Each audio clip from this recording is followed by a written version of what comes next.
Welcome to Highly Serious. Today we'll be discussing, in depth, the history of the Black Panther political party. I'm kidding, I'm joking. You're here for the Black Panther official review. The Black Panther movie is based on a comic book of the same name by Marvel Comics, created in 1966 by Stan Lee and Jack Kirby. This is gonna be a spoiler-free review. I may go into tiny little details here and there, but nothing that'll give away anything about the movie. The movie picks up right after the events of Captain America's Civil War. It follows T'Challa as he comes to grips with the death of his father and also him becoming king. The difference between the Black Panther and other superheroes are that other superheroes are more like vigilantes. They want to bring their own type of justice because the system is failing them. The difference between these superheroes and the Black Panther is that he's an actual leader. He's an actual diplomat. He's a king. He can't just go out on the streets like whooping ass. He has a whole country to worry about. It doesn't necessarily mean that he's better than other superheroes, just different, because he has a different set of responsibilities.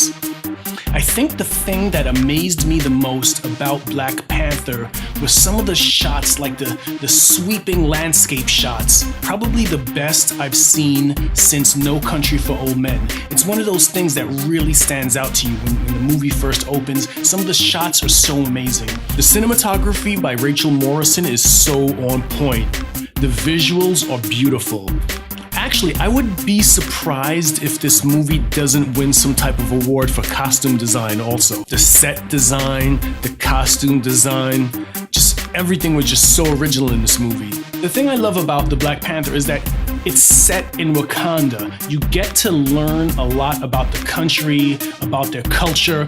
It's a lot different than Thor, where they kind of handled him as kind of like a fish out of water, where they had him mostly on Earth and not that much in Asgard in the first movie. In this movie, you are fully immersed in Wakanda and Wakandan culture. They could have easily taken the Black Panther out of Wakanda, had him in America, sort of like Eddie Murphy in Coming to America, settling in the United States, but I love that it's set in Wakanda. And the movie revolves around Wakanda's struggle to join the rest of the world. I mean, Wakanda is just so much more advanced than the rest of the world. I loved that the tech behind what they were using also had, all of the technology almost had an organic feel to it, the design of it.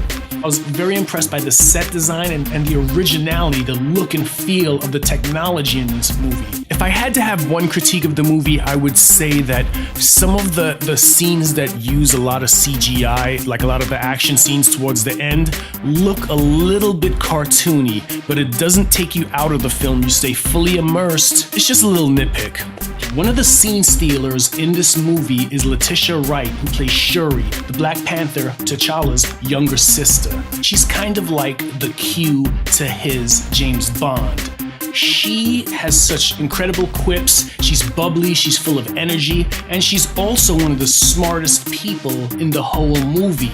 I love that this movie has a James Bond feel to it almost, because he's an international guy, so you see him kind of globe-trotting, going into different missions. Chadwick Boseman, man, T'Challa, really good job. As good as Chadwick Boseman is as the Black Panther, Michael B. Jordan is sublime as Eric Killmonger. He is pure intensity during the whole movie. I would say he's probably Marvel's best villain. I'd say it's neck and neck with him and Loki. And the thing I like about this character, as with most villains, what makes a great villain is a villain that you can relate to. And a lot of the beef that he had with T'Challa and also Wakanda actually made sense. I could totally put myself in this guy's shoes. When you see him next to the Black Panther, you really feel like he could kick the Black Panther's ass. Like normally in these movies, you know, you have this, especially Marvel movies, you have the superhero, but sometimes you don't feel like the villain is like a true threat to the hero. In this movie, you feel like the threat is real. Michael B. Jordan could easily fade the Black Panther. Thought Andy Serkis as Ulysses Claw was amazing. He had so much energy in every single scene he was in. The movie moves along at a pretty peppy pace. There was never a time during the movie where I checked my watch or I felt like it dragged.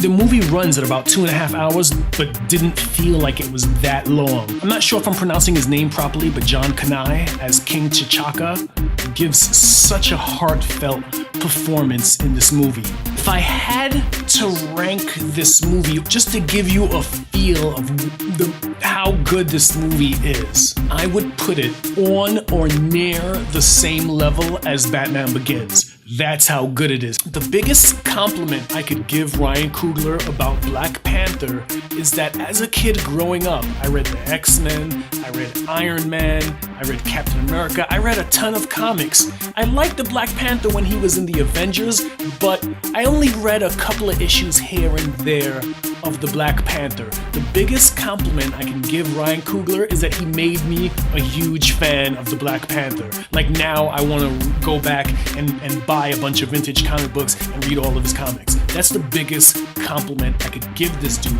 He made me love this character and what this character is about. Like I walked out of the movie with like bounce in my step. My chest was puffed out a little bit. Like I felt good coming out of the movie. Thor Ragnarok was good. This, it just feels like Marvel movies, believe it or not, are getting better and better. Thor Ragnarok was really good because it kind of broke the mold of what Thor does, and I feel that the Black Panther is really good because it breaks the overall superhero mold. It's one of the few movies that I've walked out of and felt like this is a whole new ball game. The first Avengers movie did that for me. Batman Begins did that for me. There's obviously other movies in other genres, but there's few movies that came out where I felt like this movie is a game changer and the Black Panther is a game changer. Now, it probably hasn't escaped your notice that I'm a black guy. I am not raving about this movie because I'm a black guy. I've seen every Marvel movie, every DC movie. I used to read all the comic books. It's just a good movie. If you liked Thor, if you liked Captain America, if you're just a fan of Marvel, you need to see this movie. It's so original. I don't think you necessarily have to like superhero movies to like this movie. I feel like if you like spy movies, you may enjoy this movie a lot. If you just like straight action, if you like political commentary, there's a lot of depth. There's a lot to unpack in this film. I think it's gonna be one of those movies that ages really well. Ryan Coogler, this is only his third film. Loved Fruitvale Station. Creed was really good. I'm a very big Rocky fan. Creed was really good, but what really got me to notice Ryan Coogler was Fruitvale Station. That movie, I really connected with that movie. I love the story. It's a very sad story. I highly recommend it. But the Black Panther, this being only his third movie, impressed. Very, very impressed with Ryan Coogler. I highly seriously recommend this movie. On a scale of 1 to 10, I would say it's a solid 9.1. It's not your usual superhero film with people blowing up stuff and set pieces. It's a very thoughtful movie. I even loved the way the movie ended. I can't wait to see what Ryan Coogler does in a Black Panther trilogy, like what the trilogy is gonna look like if he does all three movies.